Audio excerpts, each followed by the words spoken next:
there is this dark side, which Yeah. is, The uh, negativity the, bias, right? Yeah, like we know, yeah, right? Go ahead. totally. We, adversity strikes, we turn our attention inward, and we don't come up with very elegant stories and solutions to our problems. Instead, we start spinning, we ruminate, we worry, we catastrophize, which is what I call chatter. And that's really the dark side of the inner voice.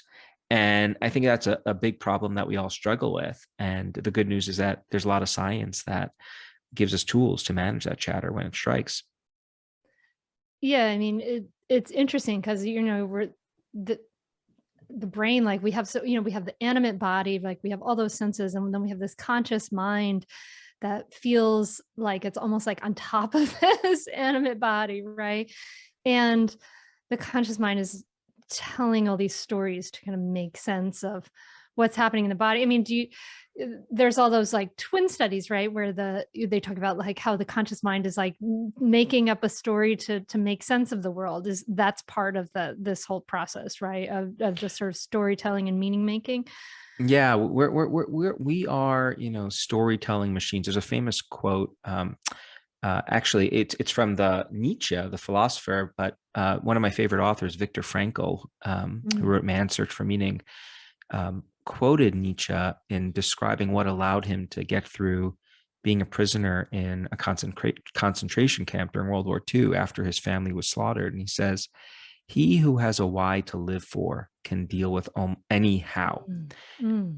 And the idea is, if you can find a story and find that purpose in our experiences, that can be really remarkable for allowing us to persevere through all sorts of atrocities. And there's a lot of research which shows that we tend to just navigate the world on autopilot, and we just, we experience things, and then when we stumble on events or experiences that we have difficulty understanding, we stop and we try to make sense of it. Oh, what's happening right now? Mm. And we start activating the storytelling machine in our mind that is so remarkably useful for allowing us to make sense of the world. We could learn from our experiences and then move on. The problem is that sometimes that story making apparatus and the inner voices involved in it, sometimes it breaks down. And that's when the chatter arises. And when the storytelling machine breaks down, we just freeze. We often just keep on struggling to get it to work, but that ends up sometimes digging ourselves into a greater hole than it does helping ourselves out. Or it's even like digging its heel, it's like spinning its wheels, right? Like that would be kind of what ruminating is in some ways. Totally. I mean, I sometimes I think about so my I when I started a mindfulness meditation practice, up until that point in my life, I started when I was a steady practice when I was 27, finally after 10 years of reading about it. and and up until that point, I had all these, I would go into these, it's just emotionally like kind of highly sensitive, right? And I would go into sort of these pits every week or two. And then after I started my mindfulness practice, I didn't fall into those pits every Mm-hmm. week or two. It was really a remarkable difference for me, a real game changer for me. And as I thought about it, and I've reflected on over the years, like, what was it? And I think that, I mean, it's not like I have all the stressors, I have all the feelings, all the anxieties, all the different things that happen, but I'm not sure that I spin my wheels in the same way I used to, like as far as the ruminating, as far as like I start to notice, oh, this is not a productive way of thinking. And I'm able to stop it and change my mind and refocus on the present moment or let that go or whatever it is, right? And this is where you're talking about like the danger of chatter, right? Or the difficulty of chatter is like how why it makes us suffer. Is this what you're talking about? Yeah, absolutely. And, bravo to you for finding a solution to it. I love the way you just described your experience, because I think nowadays we often have these goals that society gives us, that I think are unattainable and in some ways not really functional. This idea that we should always be living a life free of any kind of negative experience, just experience positivity. Like, A, I don't think it's possible. B, uh, what that directive misses is the fact that negative emotions in small doses are really, really useful, right? Experiencing a small ping of anxiety before a big event, this is helpful. tons of research which shows that that can energize us, lead us to prepare more effectively. Likewise, experiencing some anger when you are threatened is not a bad thing. This we evolve this capacity to experience negative emotions for a reason. What makes the negative emotions toxic, and I use that term not liberally, but I mean truly toxic for our health, for our relationship, for our ability to think and perform, is when the negative emotions go up and then remain elevated over time. And that's exactly what the chatter or the rumination or the worry, you could choose your favorite phrase. What chatter refers to is getting stuck in this cycle of negative thinking and feeling. You keep on harping on the experience that is causing you to feel upset to try to solve it, but you don't come up with those solutions. And in the process, as you said, you just dig your heels in further and further. Now, I think the key to managing chatter is not to rid yourself of any negative emotion, right? The key is figuring out what to do when you sense that the chatter is beginning to percolate. And there are lots of tools that exist to help people nip it in the bud the moment you can sense it coming on the horizon. It sounds like you've discovered several tools that work for you. I know that I use a bunch of these science-based tools and they really help me as well. It's not that I never find myself on the precipice of worrying or ruminating. Sometimes I could see it coming, but I have a plan. I know exactly what I should do in those instances to nip it in the bud.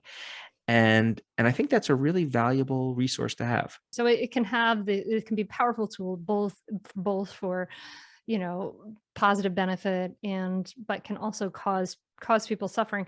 What are some of the ways that our chatter causes us suffering? And then let's start to like talk about some of those tools. Sure.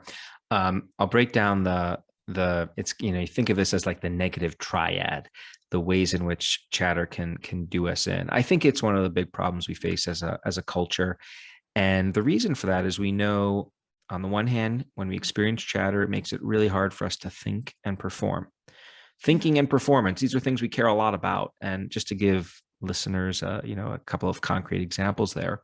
One way that chatter makes it hard for us to think is, just think about a time when you tried to read a couple of pages in a book and you read the words, you get to the end of the passage, but you don't remember anything that you've ever read. Has this ever happened to you?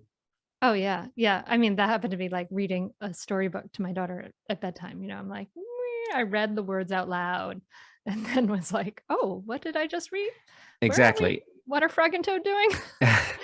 I've asked this question to literally tens of thousands of people, and I never get hands that don't go up in response to this example. And so Oh, what's happening there is we no. only have so much attention that we could focus on something at any given moment in time. And if all of your chatter is consumed, all of your attention is consumed by your chatter, it doesn't leave a whole lot left over to do the things that we often need to do to be successful in life or to be good partners or parents, right?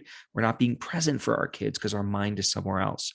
So that's one way that chatter undoes us in thinking. The other thing it can do is something called paralysis by analysis. It can lead us to engage in that. And what that's all about is this: a lot of the things that we do in our lives are complicated behaviors that we've learned to string together over time and then execute without thinking.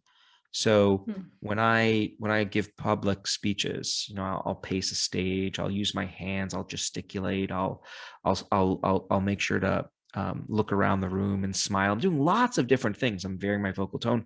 I'm not thinking about all of those individual elements of the performance. I'm just Hmm. doing them. I've learned how to string them together without thinking.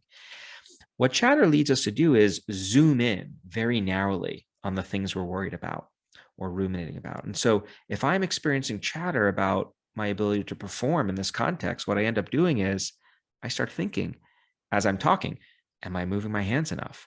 Am I smiling sufficiently? And once you start hyper focusing on the individual elements of a behavior, the whole thing unravels. We saw this happen on a grand scale this past summer in the Olympics when Simone Biles dropped out Oh yeah. because of what she called the twisties, which is another name for chatter. Here you have an athlete who is capable of doing these unbelievably complex routines. And what really threw her in a way that led her to drop out was as she's doing these performances, she's thinking about the individual elements. Am I twisting enough? Do I have enough momentum?